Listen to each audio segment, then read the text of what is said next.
দেখতেছো কেন? আমি গোসল করব, বাথরুমে যাব। গোসল করবা, বাথরুমে যাবা, তো যাও।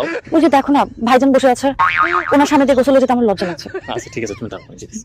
ভাইজান, এই জায়গায় বসে আছো কেন? যাও একটু ওই দিক থেকে, এই যে বাড়ির থেকে একটু ঘুরে আসো। কে বাড়ির ভিতরে বসে থাম কি হারাম নাই?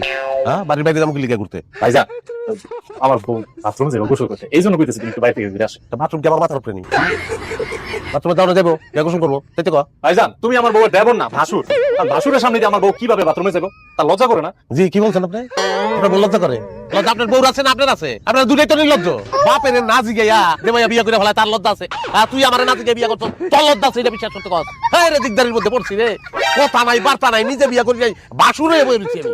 আমি একটা ভাসুর, যে ডাইনে লড়তে পারে না, বাইরে লড়তে পারে না, সামনে দেখতে পারে না, পিছনে দেখতে পারে না, এখন লজ্জার কারণে। আরে লজ্জা রে, ভাইজান, হাতে ধরে যাও না, একটু যাও। যাইতাছি বাড়ি বাড়ি যাইতাছি, দুনিয়ার বাড়ি যাইতে বলছি না আবার।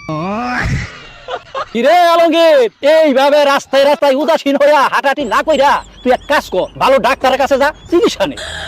আমার শরীর আমার কাছে খবর নাই, আপনারা ডাক্তার বন্ধ ঠিক করে ফেলাইছেন। আরে কিছু লোক আস না, তোর ছোট ভাই তোর আগে বিয়ে করে ফেলাইছে, তোর শরীরে যে একটা গোপন রোগ আছে সেটা তো আমরা সবাই জানি।